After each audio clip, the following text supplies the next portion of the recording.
Fees कितनी होगी आपके सर बैचलर की एवरेज? हाँ एवरेज ही है, क्योंकि चेंज होती रहती है हर साल।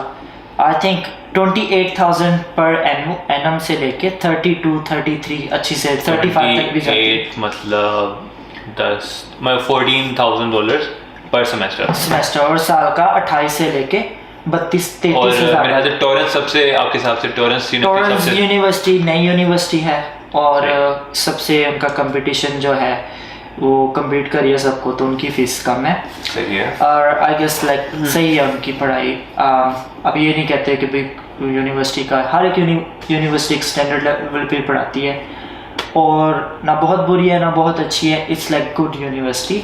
लेकिन सब चीप है मेरे ख्याल से, फीस के हिसाब से। हाँ, और ये एट द एंड डजंट, मुझे नहीं लगता मैटर करता है कि आप हाँ मैं भी कहूँगा कि यहाँ पे इतना मैटर नहीं करता। 19-20 का फर्क होगा, लेकिन पाकिस्तान में जैसे होता है कि ये यूनिवर्सिटी का स्कोप ये है, इस यूनिवर्सिटी का ये है, PU का और स्कोप है, लम्स का और स्कोप है, ऐसा नहीं है। यहाँ पे सारी इक्वल है। यहाँ पे आपके पास लाइसेंस है नर्सिंग का, आप वर्क एलिजिबल हो, आपके पास गुड कम्युनिकेशन स्किल्स है, आपको इंटरव्यू देना अच्छा आता है, आप इन हो। सही है। मतलब यहाँ पे सिर्फ आपका स्किल देखेंगे, आपकी नॉलेज देखेंगे, यूनिवर्सिटी आपको बैक नहीं करती। जैसे पाकिस्तान में आपको कुछ भी नहीं आता लेकिन आपकी डिग्री लम्स की है जी, आपको ये इनकी अच्छी बात है। मैं एक साउदर्न क्रॉस एक इंस्टीट्यूट है, I think it's good, like not very bad, but एक इंस्टीट्यूट का बच्चा डिप्लोमा कॉलेज, सिंपल कॉलेज का फीस भी काफ़ी कम थी, और मैंने पढ़ाई भी लाइक वहाँ की इतनी स्ट्रिक्ट नहीं थी जितनी कि हमें लगता है पाकिस्तान में बैठ के हमें पढ़ना पड़ता है। No doubt like in nursing आपको दिल से पढ़ना पड़ेगा। सही है, for sure. लेकिन पाकिस्तान की स्टडीज से फिर भी यहाँ पे स्टडीज ज़्यादा इजी है। पाकिस्तान की स्टडीज से यहाँ की स्टडीज लेस प्रेशर है, वहाँ कम थ्योरिकल ज़्यादा प्रैक्टिकल ज़्यादा है और कम थ्योरिकल है, और ज़्यादा चीज़ें वही हैं जो आपकी एक्टिव लाइफ है, जो आपको करना है काम। जो मतलब पाकिस्तान की तरह वो नहीं है कि ये साइन थीटा कॉस थीटा मैं कहाँ पर यूज करूँ, बस हाँ, मतलब यहाँ पे आपको ज्यादातर वही चीजें या वही सब्जेक्ट्स आपको पढ़ाएंगे, जो भी आपको पढ़ाएंगे वो एक्चुअल आप अपनी प्लेसमेंट में यूज करेंगे जी। मतलब आपको बेकार में नहीं पढ़ाए जाएंगे कि ये भी पढ़ लो, ये भी पढ़ लो, ये भी पढ़ लो। लेकिन ये है कि जब आप लर्न कर रहे हैं अपनी एक्सपेक्टेशंस को इतना ना ज़्यादा रखें कि भाई आपको सभी इन्होंने पढ़ाना है। मोस्टली ट्राई करते हैं कि हम सेल्फ करें, और सेल्फ एंड अडल्ट स्टूडेंट्स हैं, हम अपनी रिसर्च करके नए नए आर्टिकल्स को, नई एविडेंस को प्रैक्टिस में लाएं। सही हो गया। और क्या होता है कि तो कहाँ पे हम बैचलर पे थे। हाँ। तो बैचलर का ये था कि मैं जब आया तो फिर डिप्लोमा ऑफ नर्सिंग करके एक छोटे से इंस्टीट्यूट से मैं आके मैंने इंटरव्यू दिया, एंड नेक्स्ट डे उसने कहा कि आप आ जाए। नहीं, लाइक मैं अपनी जॉब की बात कर रहा हूँ, और मैं जॉब अप्लाई करने गया। अच्छा, इवन के बैचलर स्टार्ट करने से पहले डिप्लोमा की बेस पे आपको जॉब मिल गई? हाँ, और ये है कि मैं जब डिप्लोमा क्योंकि मैं नर्स हूँ, इनरोल नर्स हूँ, मैं उसकी जॉब अप्लाई करने के लिए गया, तो मैंने इंटरव्यू दिया, मैंने अपनी एबिलिटीज बताई कि मैं क्या क्या चेंजेस ला सकता हूँ, और लाइक मेरा इंटरव्यू अच्छा, क्या सर्विसेज दे सकता हूँ, और मेरा एक इंटरव्यू अच्छा हुआ, मेरा कुछ उनसे मैंने बहुत अच्छा इंटरव्यू हो गया, बात भी बहुत अच्छे से हुई, तो वो कहते हैं आप कल ही आ जाएं। उन्होंने मुझे ऐसी अच्छी शिफ्ट्स दी, परमानेंट शिफ्ट्स दी, लाइक मंडे टू फ्राइडे आप हमारे पास फुल टाइम काम करो, मंडे टू फ्राइडे। और ये भी नहीं कि आप काम करो कि alternative days like next week ये वो। उन्होंने कहा कि आपके पास 40 आवर्स की है फोर्टनाइटली, हम आपको मंडे टू फ्राइडे देते हैं, लाइक आप एक वीक में 40 आवर्स कर लो और एक वीक छुट्टी कर लो। एक वीक आप ना बेशक क्योंकि परमानेंट नहीं दे सकते, आप पिकअप जितनी मर्जी शिफ्ट्स कर लो कैजुअली, बट हम आपको क्योंकि आपके अंडर फ्लोर हम करेंगे एज ए एबिलिटी देख के, तो उन्होंने कहा कि आप मंडे टू फ्राइडे कर, मतलब आप 40 आवर्स जैसे आपका दिल करता है आप वैसे कर लो। हाँ, और मुझे उन्होंने permanent they the, which is like बहुत अच्छा, क्योंकि एक हफ्ता मैं परमानेंट हूँ, मुझे पता है मेरा फ्लोर है, दूसरे हफ्ते मैं अपनी शिफ्ट्स खुद पिक कर सकता हूँ कि मुझे कहाँ पे काम करना, किस लेवल पे करना है। कुछ तो हो गया अभी। और ये मेरा कोई कॉलेज या मुझे कुछ नहीं, मैंने बस डॉक्यूमेंट उन्होंने देखे नहीं, मेरी CV पे लिखा था कि मैं टॉरेंस यूनिवर्सिटी का ही डिप्लोमा किया हुआ। सही है। और उन्होंने मेरे डॉक्यूमेंट देखे भी नहीं, मेरा इंटरव्यू लिया, मुझसे बात, उन्होंने देखा आपकी नॉलेज, आपका स्किल देखा और आपको दे दिया, मतलब यहाँ पे यूनिवर्सिटी आपको बैक नहीं करती। और डॉक्यूमेंटेशन पर्पस के लिए मेरे डॉक्यूमेंट रख लिए, और आई नो जिसने मेरा इंटरव्यू लिया था उसने मेरे डॉक्यूमेंट देखे भी। मेरे तो मतलब ये मैटर नहीं करता कि आप महंगी यूनिवर्सिटी में हैं, जो आपके कंसल्टेंट आपको बताते हैं। बिल्कुल, मुझे बिल्कुल नहीं, और बिल्कुल तो नहीं कह सकते, लाइक इतना है 19-20 का, हाँ मे बी 19 लोगों को लगता होगा भाई मैं उस, लेकिन हाँ आप यूनिवर्सिटी मेलबर्न में पढ़े हैं, यूनिवर्सिटी सिडनी में पढ़े हैं, सिडनी में पढ़े हैं, जो भी है आई गेस आपको कन्विंस करना पड़ेगा आपके इंटरव्यूअर के साथ, आपको कन्विंस करना पड़ेगा कि मैं एक एबल पर्सन हूँ और मैं चेंज लाऊंगा लोगों की लाइफ में। ओके, तो बैचलर्स का आपने बता दिया। हाँ, बैचलर्स की 7 ईच, सॉरी हम दोबारा रिक्वायरमेंट्स पे एक दफा आ जाएं। 3 option bachelors, first option bachelors, direct bachelors, 60% requirements in FSc, engineering या मेडिकल मैटर नहीं करता, 7 bands and not less than 6.5 या 7 है, और ओके 7 ओवरऑल, 7 इन ईच। और जो बच्चे स्ट्रगल कर रहे हैं 7 नहीं ले पा रहे, वो डिप्लोमा ऑफ हेल्थ साइंसेस कर लें, और डिप्लोमा ऑफ नर्सिंग नहीं आप प्रेफर करेंगे क्योंकि वो 7 इंच बच्चे जो नहीं ले पा रहे, हाँ उसके लिए भी 7 इंच चाहिए। हाँ उसके लिए भी 7 इंच, तो वो हेल्थ साइंसेस कर लें, अपने आप को टिका के देखें कि आप वाकई ही करना चाहते हैं उधर जाके आपको, और हेल्थ साइंसेस में आपको आपके पास चांस होगा कि अगर आप डिप्लोमा, लेकिन अगर आप बैचलर ऑफ नर्सिंग में डायरेक्ट आते हैं या diploma of nursing to leading to bachelor of nursing आते हैं तो आप नर्सिंग ही कर सकते हैं। लेकिन अगर आप हेल्थ साइंसेस में आते हैं आप उसके बाद काफी सारी एक साल के बाद I will be like very smart enough to think like अब मैं कौन सा प्रोफेशन चूज करूं for life। मे बी एक साल बाद आपको लगे कि यार तो इसमें या इसमें मेरा, वही मैं आपको बता रहा हूँ 80% बच्चे तो पाकिस्तान में कुछ और सोच रहे होते हैं, यहाँ पे आके उनका माइंड चेंज हो जाता है। एग्जैक्टली, बिल्कुल सही बात है, ऐसी बात है। और यहाँ पे आपको एक थोड़ा सा टाइम मिल जाता है सोचने का कि मैंने नर्स ही बनना है, क्या वाकई मैं नर्स बनने आया हूँ या मैं एक फिजियोथेरेपिस्ट। आपकी एक्सपेक्टेशंस और होती हैं पाकिस्तान में सेम उसी फील्ड की। अगर आप पाकिस्तान में सोच के आए कि मैंने नर्सिंग ही करनी है, लेकिन वहाँ पे आपकी एक्सपेक्टेशंस कुछ और थी, आप यहाँ पे आए आपकी एक्सपेक्टेशंस थोड़ी और हो जाती हैं। आप देखते हो कि यार ये तो वो नहीं है जो मैं करना चाह रहा था। एग्जैक्टली, जब आप आते हो, मैं नर्सिंग में आया तो भाई जब आपके सामने जो चीजें आई ना, एज ए नर्स की डेली लाइफ ये होती है, आपको सुबह 6 बजे, जब आपने फिर मुझे बताया फिर मैंने चेंज कर लिया माइंड। 6 बजे आपको उठना है और आपको, ठीक है 6 बजे उठ के चलो 3 बजे या 2:30 बजे आपकी जॉब खत्म हो जाएगी।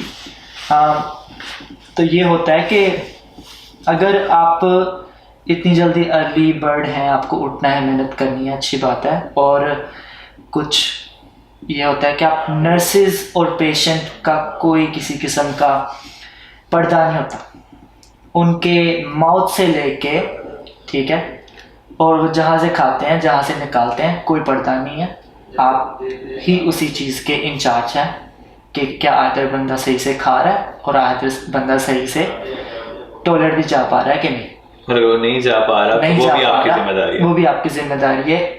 इवन आपको खास तौर पे ओल्ड एज हाउसेस में जिसमें ज़्यादा नर्सिंग की जॉब्स होती हैं, हॉस्पिटल्स में भी, एज हाउस में भी आपके अंडर पेशेंट हैं, आप पेशेंट की वोमिट उठाने से लेके आप पेशेंट की फीको जो है फीसिस भी आप ही उठाते हैं, आप ही उनको क्लीन करते हैं। जो इंडिपेंडेंट लोग, जो डिपेंडेंट लोग हैं जिनको फुल नर्सिंग, उनको मतलब नहलाना धोना वोना सब आपकी जिम्मेदारी है। नहलाना, शावर करना, कपड़े चेंज करना, ठीक है। नर्सेज जो होता है, एज केयर में तो आपके पास केयरर होते हैं, नर्सेज ये काम नहीं करते, लेकिन हॉस्पिटल में आपको करना पड़ता है क्योंकि आपके पास, आप ही नर्स हो तो आपके पास 4 पेशेंट है, 4 पेशेंट की फुल नर्सिंग केयर आप ही करोगे। सही है। और आप एज ए नर्स, चाहे आप RN हो, जो भी हो, अगर आपको कहा जा रहा है कि एक पेशेंट की रिक्वायरमेंट है, पेशेंट वोमिट में भरा हुआ है और कोई स्टाफ नहीं आपके पास किसी वजह से, तो आप ये नहीं कह सकते मैं तो नर्स मैं नहीं करूँगा, तो आपको करना पड़ेगा। ये मतलब शर्म नहीं करनी, कोई शर्म नहीं करना, वोमिट सारा काम करना पड़ेगा। वोमिट भी आपको क्लीन करनी पड़ेगी, आपको उनके कहते हैं कि उनको साफ भी करना पड़ेगा, शावर भी करना पड़ेगा, सब कुछ करना पड़ेगा। Then you have to do medication, documentation for everything. और ये भी मेरे ख्याल से बड़ा, जो आप कह रहे थे कि मेंटली बड़ी स्ट्रेस होती है, आपने मुझे एक दफ़ा बताया था जब मैं फील्ड में आया था कि अगर आप अच्छा आपको लाइसेंस मिलता है, एनरोल्ड नर्स का लाइसेंस और है, वो आप डिप्लोमा ऑफ नर्सिंग के बाद में लेते हैं, डिप्लोमा ऑफ हेल्थ साइंस के बाद आपको कोई लाइसेंस नहीं मिलता, बैचलर्स ऑफ नर्सिंग कंप्लीट करने के बाद आपको रजिस्टर्ड नर्स का लाइसेंस मिलता है और उसके बाद आप अपनी जॉब स्टार्ट कर सकते हैं। सही है, लाइसेंस तो 3 साल का बैचलर्स या डायरेक्ट कर लें या डिप्लोमा ऑफ नर्सिंग करके और बैचलर नर्सिंग ये आपका 4 साल का बन जाएगा करीब करीब, या डिप्लोमा ऑफ हेल्थ साइंसेस करके साथ में बैचलर्स कर लें तो ये भी आपका 3 से 3.5 साल का बन जाएगा। ठीक है, उसके बाद आपकी वर्क लाइफ स्टार्ट हो जाएगी अगर आप फर्दर स्टडीज नहीं करते।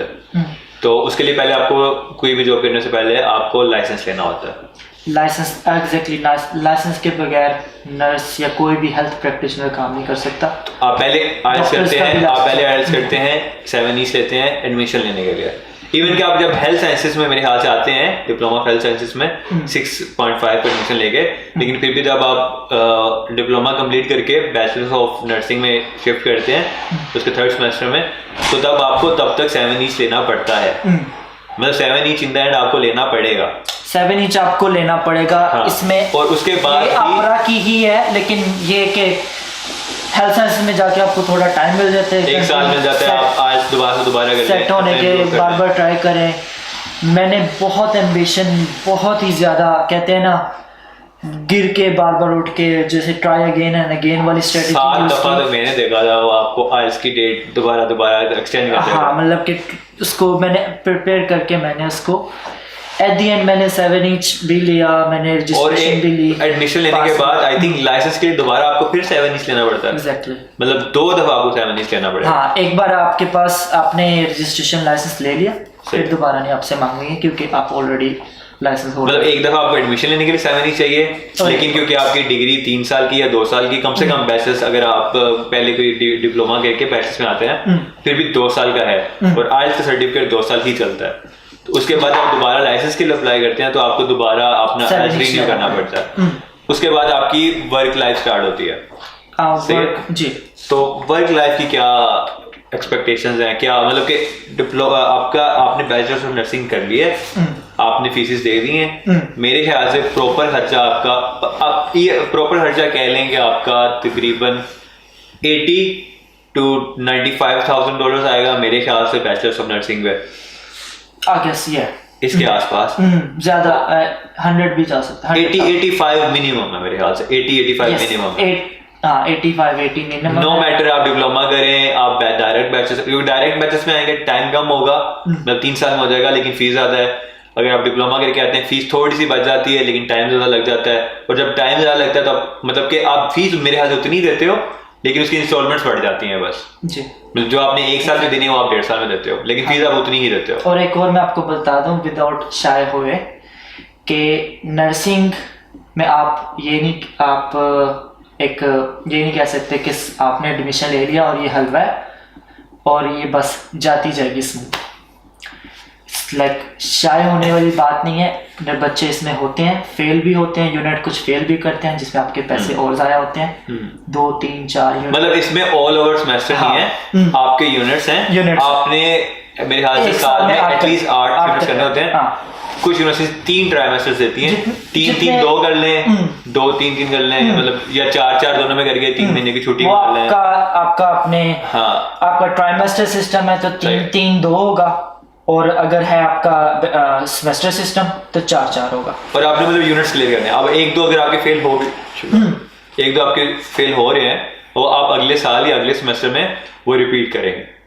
एग्जैक्टली, फिर आपका कोर्स बढ़ जाएगा, जो कि अच्छी चीज़ नहीं है कि वो कह रहे हैं कि बच्चा फीस देनी पड़ती है। और जो अक्सर कुछ बच्चे ऐसे भी करते हैं कि वो जॉब के चक्कर में स्टडी को कॉम्प्रोमाइज़ करते हैं, लेकिन वो अगर आप कुछ एक्स्ट्रा डॉलर्स अर्न कर भी लेते हैं तो एक यूनिट मेरे ख्याल से 3,000 2500 3,000 या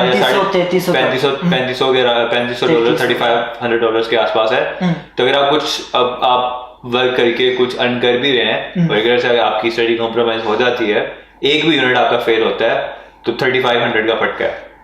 तो मतलब जो आपने एक्स्ट्रा अर्न किया वो इधर लग जाएगा, वही ना, आप मेहनत कर रहे हो, आप अपना हार्ड वर्क कर रहे हो, मेहनत कर रहे हो, पैसा कमा रहे हो स्टडीज करने के लिए, और एट द एंड आपकी स्टडी फेल होगी तो आपके पैसे भी ज़ाया, टाइम भी ज़ाया, तो ये लूज दोनों तरफ से आपको ये सिचुएशन बनती है। तो आई थिंक स्टडी को आपको हमेशा प्रायोरिटी दो, बिकॉज इट्स रियल थिंग। आप फेल होगे, एक दफा स्टडी कंप्लीट कर लो, उसके बाद आपको 2 साल का वर्क परमिट मिलेगा, उसमें कर लो जो करना। तो नर्सिंग में अपनी स्टडी कंप्लीट करने के बाद लाइसेंस अप्लाई करने के लिए कोई टेस्ट वगैरह होता है या क्या सीन है? नहीं सर, आपके पास आपके पास है एविडेंस कि आप सर्टिफिकेट आपने ले लिया, सही है, आइदर डिप्लोमा और बैचलर, एंड देन आपके पास 7 ईच होना चाहिए, सही है, and I think that's it. Major उसके बाद आपको लाइसेंस मिल जाता है। लाइसेंस के बाद फिर आप जॉब हंट करते हैं, आप जॉब हंट कर, लाइसेंस ही आपको लेना पड़ेगा सबसे पहले, उनका भी है आई थिंक 1 मंथ का प्रोसेस है जिसमें वो लाइसेंस आपको, लेकिन उसमें टेस्ट वगैरह नहीं है, वो वैसे डॉक्यूमेंट्स अपने, कोई टेस्ट नहीं, सही है, जस्ट डॉक्यूमेंट्स प्रोवाइड करो, ये कर दो वो कर दो, एक प्रोसेस है 1 मंथ का। हाँ, ओके, तो उसके बाद जॉब की एक्सपेक्टेशंस क्या हैं, उसकी सैलरी एक्सपेक्टेशंस क्या हैं ऑस्ट्रेलिया में?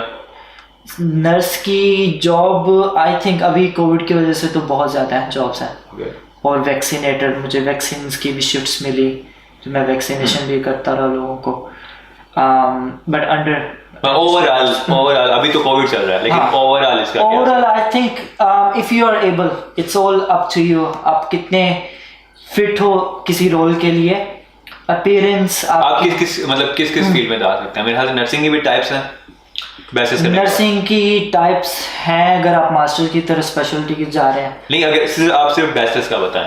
बैचलर के बाद आप जाएं, अपने हॉस्पिटल में अप्लाई करना, हॉस्पिटल में चले जाएं, क्लिनिक जा सकते हैं, नर्सिंग एज केयर होम में जा सकते हैं, मेंटल हेल्थ क्लिनिक में जा सकते हैं, या किसी आप स्कूल नर्स भी बन सकते हैं, ठीक है? नहीं, इसके लिए आपको 1.5 साल का 2 साल का कोई कोर्स था, वो करना पड़ेगा, वही आपको करना पड़ेगा, लेकिन टीचिंग के लिए टीचिंग नहीं, एक स्कूल में एक नर्स आती है जो सिर्फ ओके, अच्छा, मतलब स्कूल में एज ए नर्स टीच नहीं करेंगे आप? नहीं, लेकिन एज ए नर्स, और डिफरेंट तरह की आई थिंक जॉब्स हैं, आप मतलब जहाँ पे भी एक हेल्थ ऑफिसर या कोई भी चाहिए, हेल्थ के रिलेटेड कोई बंदा चाहिए, तो वहाँ पे आप एज ए नर्स वहाँ पे जॉब अप्लाई कर सकते हैं।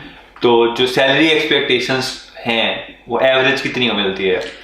डिप्लोमा जो एनरोल नर्सेज हैं उनकी आप एक्सपेक्ट कर सकते हैं 28 to 31 परमानेंट के लिए, per year, hourly, per hour, okay.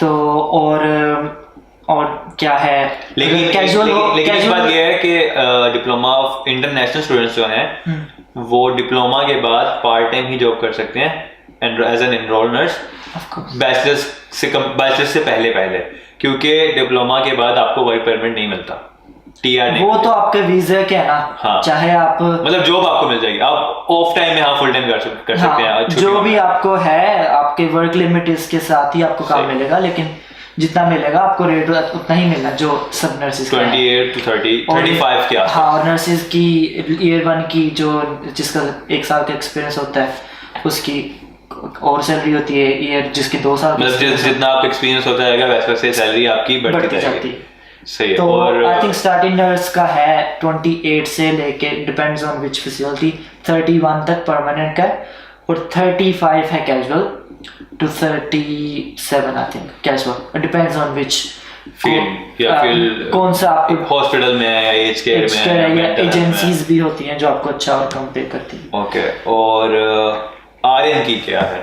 RN bachelors complete करने के बाद आरएन जो है is get much better pay than आप कह लो कि EN, I think starts from 35 for permanent and then up goes to 40, 42, 43, मतलब बिल्कुल बैचलर से फ्रेशली ग्रेजुएशन के बाद। जी, फ्रेशली की बता रहा हूँ, फिर आपके एक्सपीरियंस के साथ बढ़ती है, और फिर और उसके बाद जो कैजुअल है इसकी आप कर लो 45 और अबव, लाइक 50 तक भी जा सकता है। ओके, और इसका ये भी है कि वीकेंड्स पे आपको ऑलमोस्ट डबल पे मिल जाती है जो, और इवन कि मेरे ख्याल से नर्सिंग की यूएस में सबसे ज्यादा पे है, नर्सिस की मैंने रिसर्च किया था, नर्सिस की सबसे ज्यादा पे यूएस में है, यूरोप में कम है, ऑस्ट्रेलिया में ज्यादा है। जितना अच्छे है आई थिंक जिनका जितनी उनकी करेंसी अच्छी है वो डॉलर्स भी ज्यादा देते हैं।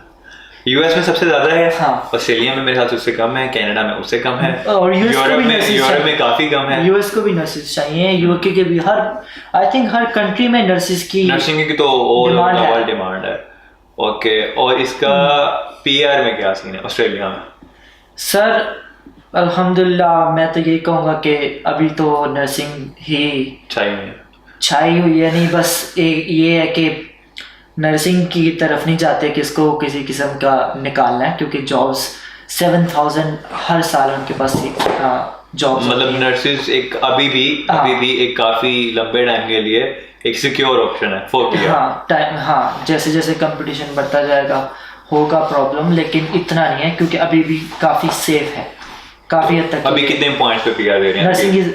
अभी कितने पॉइंट्स पे पीआर रीजनल में और उसमें सिटी में? पॉइंट्स आप तो रजिस्टर्ड माइग्रेशन ऑफिसर से पूछे, मैं आपको कोई ऐसा एडवाइस नहीं करता। आइडिया जो आपको लग रहा है, क्योंकि अभी आपका लास्ट ये कि आप ये कह लें कि लेकिन मेरे ख्याल से अच्छा एक बार मैं ये भी कहना चाहूंगा कंसल्टेंट आपको ये बड़ा मैनिपुलेट करते हैं कि आप इस फील्ड में चले जाएं, इस फील्ड में चले जाएं, इसकी पीआर ऐसे है, इसकी पीआर ऐसे है।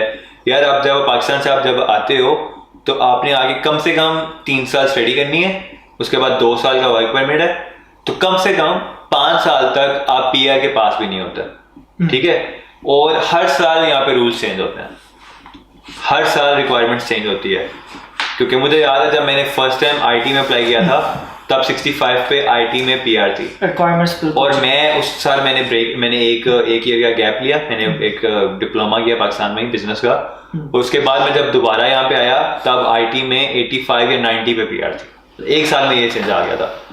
तो आपने 5 साल यहाँ पे पढ़ना है पहले, तो मैं तो यही कहूँगा, मैं भी यही रिकमेंड करूँगा कि वहां से कोई ऐसी फील्ड चूज करके नहीं है कि मैंने पीआर लेनी है या मैंने ये करना है या मैंने वो करना है। आप सिर्फ उसमें आए जिसमें आपको पढ़ने का मजा आए, मतलब वो डिग्री चूज करें करके उसके बाद आप ऑप्शन ज्यादा हो, आप आगे जॉब करने में आपको मजा आए, पढ़ने में मजा आए, और इवन कि जब आप वो करके पाकिस्तान वापस जाएं आप रिग्रेट नहीं करें। मतलब आप अपने लिए प्रोग्राम को चूज करें, किसी पीआर के लिए या किसी कंट्री के लिए चूज नहीं करें, क्योंकि ये एजेंट बड़ा मैनिपुलेट करते हैं आपको पाकिस्तान में। क्योंकि पॉइंट्स तो चेंज होते रहेंगे, जिस चीज की डिमांड आ जाए कोई पता नहीं 5 साल के बाद उसकी डिमांड होगी या नहीं होगी। सही है, ऐसे सही हो। मैं तो अभी भी एबिलिटी पे बिलीव करता हूँ कि चाहे कुछ भी है, अगर मैं एक नर्स हूँ एट द एंड, लाइक जैसे इमरान खान कहता है कि जो है सिर्फ कवर में, आपको इमरान खान कहता है कि hope for the best but prepare for the worst. तो मैं अगर कहता हूँ कि अगर इन्वेस्ट करना है तो अपने आप में करें कि आप एक बेटर नर्स बने, देन आपको कंट्री की जरूरत नहीं है, वो आपको चूज करेंगे। पाकिस्तान में नर्सिंग का तो मेरे ख्याल से थोड़ा डाउन सीन है पाकिस्तान की नर्सिस का, तो सिंध में और जैसे कराची वगैरह में और इस्लामाबाद वगैरह में मेल नर्स हो सकते हैं। अब लड़कियों और लड़कों का भी बड़ा फर्क होता है। पाकिस्तान में काफी बच्चों को लगता है कि नर्सिंग सिर्फ लड़कियों के लिए, क्योंकि पाकिस्तान में ज्यादा एरिया पंजाब है, ज्यादातर जो सिटीज हैं वहाँ पे लड़कियां ही करती हैं, लड़कों के लिए नहीं होता। लड़के आई थिंक करते हैं कराची में, और कुछ इंस्टीट्यूट इस्लामाबाद में मेल नर्सिंग करवाते हैं, और उनकी जॉब्स भी वहीं पे हैं, इस्लामाबाद वगैरह में और कराची वगैरह में। आई थिंक लाहौर में मुझे नहीं पता है या नहीं है, तो इसलिए वहाँ पे स्कोप भी कम है। लेकिन यहाँ पे लड़का लड़की मैटर नहीं करता, दोनों नर्सिंग कर सकते हैं यहाँ पर। हाँ, सब कुछ कोई है। और आई थिंक इट्स मोर, क्योंकि नर्सिंग मेल की भी काफ़ी ज़रूरत है। और तो आपने पे भी बता दी, आपने पीआर का सीन भी बता दिया, आपने आर्ट्स की और एडमिशन रिक्वायरमेंट्स भी बता दी, स्टडी भी बता दी कि थ्योरी कैसी है।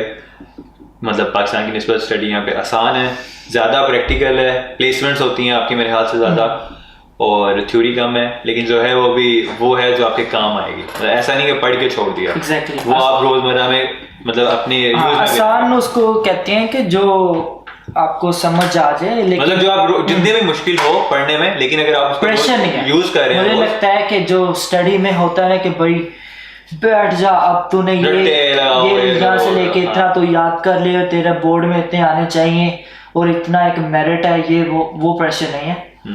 एज लॉन्ग एज आप पास हो आपको नर्सिंग का आपको लाइसेंस मिल जाएगा। सही है, लेकिन ये है कि गलती का, अगर गलती करते हैं उसका, जैसे आपने कहा था लाइसेंस, जैसे आपको नर्सिंग की जॉब के लिए लाइसेंस लाजमी होता है, लेकिन लाइसेंस सस्पेंड भी हो सकता है। लाइसेंस अब नर्सिस के वही जो मैं डाउन्स भी बता दूं, आपके पास लाइसेंस है तो आप नर्स हो। हाँ, मतलब प्रोज एंड कॉन्स बता दें, 5 प्रोज बता दें, 5 कॉन्स बता दें। प्रोज मैंने आपको जैसे बताया कि अच्छी पे है, पीआर में अच्छा चांसेस हैं, स्टडी मुश्किल है लेकिन इतनी ज़्यादा मुश्किल नहीं है, और सिक्योर फील्ड है, all over the world demand है, अच्छी पे और अच्छा पीआर सिटीजनशिप और ये सब कुछ पूरी दुनिया में मिल सकते हैं आपको।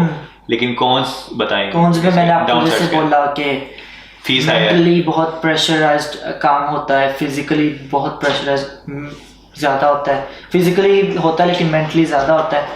आप एक इसमें कहते हैं कि इतनी डॉक्यूमेंटेशन है कि आप कम डॉक्यूमेंटेशन ज़्यादा करते हैं। ओके, और आप एक इसमें यहाँ से एक ये भी शर्त है कि आप अगर 1 साल से ज़्यादा जॉब नहीं करते तो आपका लाइसेंस सस्पेंड कर देते हैं। हाँ, आपका एक फिर जब लाइसेंस मिल जाता है फिर सबसे बड़ी आपकी जिम्मेदारी होती है सारी ज़िंदगी कि आप उस लाइसेंस को होल्ड करो। आप लाइसेंस पे किसी किस्म की कंडीशन लगी तो आपको जॉब नहीं मिलती। क्या अभी कंडीशंस क्या हैं? कंडीशन लगा दी कि भाई ये बंदा जो है 1 साल आउट ऑफ प्रैक्टिस नहीं, उसमें ये है कि आपकी कुछ रिपोर्टिंग कर दी कि आपने बहुत बड़ा इंसिडेंट कर दिया आपकी वजह से, गलत रिपोर्टिंग कर दी, गलत मेडिकेशन कि आपने गलत मेडिकेशंस दी और कंटिन्यूसली आप 17-18 रॉन्ग मेडिकेशन एरर कर दिया आपने, जो कि डेडली है। ऑफ कोर्स डेडली है, मेडिकेशन एरर डेडली होते हैं, और आपको आपकी रजिस्ट्रेशन लूज आपको कैंसिल कर सकते हैं। मतलब फिर आपकी जो 3-4 साल की स्टडी है, अभी थोड़ी डराने वाली बात है, लेकिन 3-4 साल की स्टडी, वर्क एक्सपीरियंस जो भी है, जितना भी आपने पैसा इन्वेस्ट किया, टाइम इन्वेस्ट किया, सब खत्म, लाइसेंस सस्पेंड। तो अगर आप डेडली मेडिकेशन एरर्स की वजह से अगर होती है तो लाइसेंस परमानेंटली सस्पेंड हो जाता है। परमानेंटली फिर आप वही है, फिर आपको कहते हैं कि दोबारा कोर्स करके आओ, पूरा नहीं, 1.5 साल का रिफ्रेशर कोर्स करके आओ। ओके, 1.5 साल का रिफ्रेशर करके। हाँ। और अगर आप 1 साल से ज्यादा की ब्रेक ले लेते हैं, 1 साल से ज्यादा जॉब नहीं करते, फिर भी 1.5 साल का रिफ्रेशर कोर्स करके फिर दोबारा आना पड़ता है। तो मतलब आपको कंटिन्यूसली जॉब करते रहना है, और बिना किसी एरर के करना है, और बिना किसी एरर के, और ऑब्वियसली वो चाहते हैं कि हम सेफ प्रैक्टिस यहाँ पे करें। मतलब अगर आप एक नर्स हैं और आप जॉब करना चाहते हैं तो ये नहीं कि आप छोड़ दें कभी भी और कभी भी दोबारा वापस आ जाएं, वही आप प्रैक्टिस में रहें। वही जो कोड ऑफ एथिक्स होता है यहाँ पे, कोड ऑफ कंडक्ट होता है, आप इंटॉक्सिकेटेड होके जॉब पे नहीं आ सकते, ठीक है? घर में लड़ाई करके नहीं आ सकता। नहीं, इंटॉक्सिकेट लाइक ऑफ कोर्स आपको मेंटली तौर पे आप किसी को एल्डरली अब्यूज, सेक्सुअल अब्यूज, ठीक है, आप टॉक्सिक ड्रग अब्यूज नहीं कर सकते।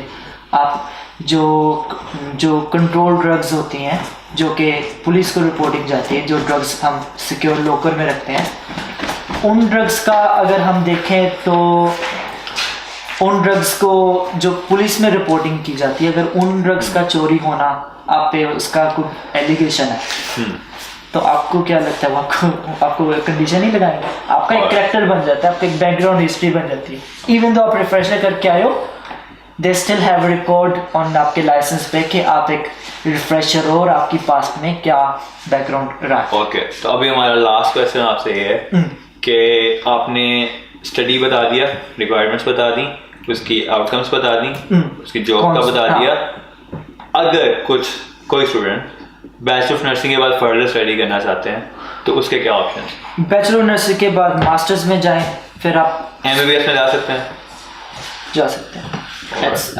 डेंटिस्ट आपके पास फिर और थोड़ा आई थिंक थोड़ा कम हो जाता है एमबीबीएस, और क्रेडिट ट्रांसफर हो जाते हैं। हाँ, क्योंकि आप बैचलर होल्डर है ना, आप बस बैचलर की डिग्री है, तो आपके पास ये होता है कि आपके पास क्रेडिट्स मिल जाते हैं बैचलर के, और easily like I think easily नहीं, लेकिन फिर भी आपको फीस, मतलब आप फर्दर स्टडीज कर सकते हैं। आई थिंक अगर आप पीआर ले लो बैचलर की और आप यहाँ के रेजिडेंट ले जाओ, यहाँ फिर आपको 50% या स्टडी लोन मिल जाता है, जो आप आपकी प्रैक्टिस करने के बाद जॉब में ही आपकी सैलरी से पैसे और आपकी स्टडी भी पार्ट टाइम हो सकती है। स्टडी भी पार्ट टाइम हो सकती है, हाँ सही हो गया। एक और क्या काम करते हैं जो स्टूडेंट्स नहीं, पाकिस्तानियों को वो वर्क वीज़ा नहीं देते, वर्किंग हॉलीडे वीज़ा, तो क्या होता है कि जो दूसरी कंट्रीज हैं, जैसे कुछ मेजर कंट्रीज हैं, जैसे कह लें कि दूसरी इंग्लिश कंट्री या कुछ गुड पासपोर्ट होल्डर, जैसे कोरिया हो गया और यूके, कनाडा, जापान, इनको वर्किंग हॉलिडे वीज़ा मिल जाता है।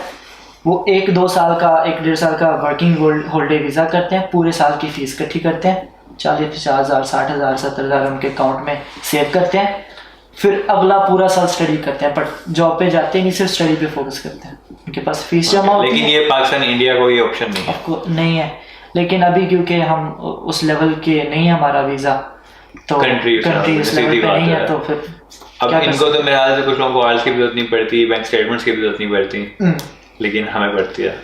एग्जैक्टली है ना। बस यही है कॉन्स में मैंने आपको बताया कि अगर आपको मेरी जो एडवाइस है, हाँ मतलब लास्ट में आपकी क्या एडवाइस है, आप ये मैं आपको यही एडवाइस दूंगा कि आप नर्सिंग को एज ए PR टूल ना समझें। सही है। ये एक रियल लाइफ गेम है, एक रियल लाइफ आपको दिल से, मतलब इसको आप अपना सक्सेस का, अपनी अर्निंग का, अपनी PR का, सिटीजनशिप का पाथवे ना समझें, क्योंकि ये वो फील्ड है जिसमें आप रियल ह्यूमन लाइफ्स के साथ डील कर रहे हैं। तो अगर आपको आप एक इनसेफ नर्स हो, आपकी प्रैक्टिस स्ट्रॉन्ग नहीं है, तो आप लोगों की जिंदगियों से खेल रहे हो। एक PR का टूल नहीं है, आपको रियली अपने आप के साथ अकाउंटेबल होना पड़ेगा कि आप एक अच्छे नर्स हो, आप स्टडी दिल से करो और फिर लोगों को जाके ट्रीटमेंट दो, क्योंकि आपने डॉक्टर के अंडर काम करना है। जो मोस्टली डॉक्टर को चीज़ें पता है, डॉक्टर आपसे कुछ मांगेगा तो आपको सब कुछ पता होगा, सब कुछ लाइक इन प्रोसीजर नहीं, लेकिन आपको एटलीस्ट परफेक्ट नहीं हो, लेकिन आपको ओवरऑल पता होता है कि क्या क्या डॉक्टर को किस वजह से क्या रिक्वायरमेंट चीज़ें देनी होती। कुछ टाइम पे ये होता है कि नर्सिस को डॉक्टर को बताना होता है कि ये पेशेंट क्योंकि एक पेशेंट को आप प्रॉपर्ली आप डील कर रहे हैं, डॉक्टर हर टाइम उस पेशेंट पे नहीं है, आपकी जिम्मेदारी तो है आप डॉक्टर को पेशेंट, आप इवन डॉक्टर को सजेस्ट करते हैं, आई थिंक फ्रोजोमैट यहाँ पे एक मेडिसिन है, यहाँ पे वो बेटर नहीं होगी, आई थिंक आपको कुछ और सजेस्ट करें, क्योंकि हम उसका पेशेंट का वेट लूज नहीं करना चाहते, क्योंकि पेशेंट ऑलरेडी वेट लूज कर रहा है। फ्रोजोमैट देने से वो और वेट लूज करेगा, तो हमने पहले इसकी फूड एंड फ्लूइड चार्टिंग शुरू की हुई है, तो हमें मेरे ऊपर से जा रहा है वेट करना है।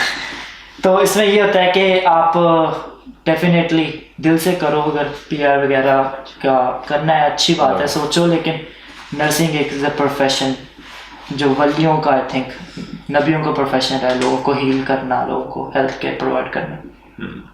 गुड हो गया।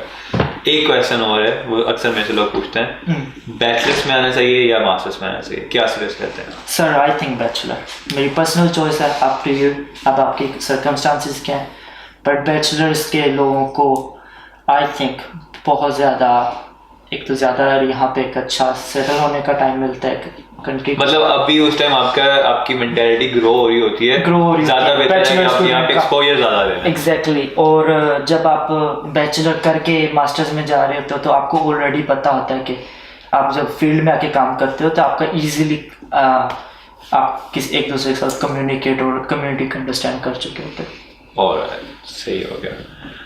तो सर बहुत शुक्रिया सर, एनीथिंग फॉर कम्युनिटी। अरे सर तो ये थी हमारी पहली पॉडकास्ट, और आई होप इंफॉर्मेटिव रही होगी। मे भी कुछ फॉल्ट्स थी इसमें, आने वाली पॉडकास्ट में थोड़ी हो जाएंगी बेहतर, वो इम्प्रूव कर। मे बी मैं आपको दोबारा बुलाऊं फिर कभी कुछ 10-15 पॉडकास्ट के बाद। तो तब तक के लिए अब मिलते हैं अब आपको अगली पॉडकास्ट में, तब तक के लिए मुझे इजाज़त दीजिए। बहुत शुक्रिया। और अगर आपको नर्सिंग के बारे में कुछ और क्वेश्चन चाहिए, आप कमेंट कर सकते हैं। उसके अलावा मैं डिस्क्रिप्शन में तसीम भाई का इंस्टाग्राम या मैसेंजर किसका आप देना चाहेंगे, मैं कोई भी सोशल मीडिया का हैंडल मैं दे दूंगा, आप इनसे क्वेश्चन कर सकते हैं। कुछ और फील्ड्स के बारे में अगर आप मतलब कोई आप किसी फील्ड में आना चाहते हैं, उसके बारे में पूछना चाहते हैं, वो आप कमेंट्स में बता सकते हैं। मैं कोशिश करूँगा कि उसके किसी स्टूडेंट को बुला के उसकी सारी इन्फॉर्मेशन ली जाए। और अगर आप किसी ऐसे स्टूडेंट को जानते हैं जो वॉलंटियर कर सके, क्योंकि मुझे वॉलंटियर्स चाहिए, तो वो भी कमेंट में नीचे ज़रूर बताइएगा। और मेरा इंस्टाग्राम वगैरह और मैसेंजर वगैरह नीचे डिस्क्रिप्शन में है, वहाँ पे जाएं, चैनल को सब्सक्राइब करें, वीडियो को लाइक करें और मिलते हैं अगली वीडियो में। तब तक के लिए अल्लाह हाफिज़।